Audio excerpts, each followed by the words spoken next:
முருகன் கிட்ட எப்படி வரம் கேட்கணும்னு தெரியுமா? முருகன் கிட்ட எல்லோரும் பேசுகிறோம். ஆனால் முருகன் யார்கிட்ட திருப்பி பேசுவான் தெரியுமா?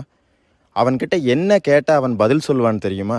நீங்கள் அவன்கிட்ட போய் எனக்கு சொத்து வேணும், சுகம் வேணும், காசு வேணும், பணம் வேணும், பொன் வேணும், பொருள் வேணும் இப்படின்லாம் கேட்டிங்கன்னா கொடுப்பாங்க. கொடுக்க மாட்டான்னு சொல்லவே இல்லை.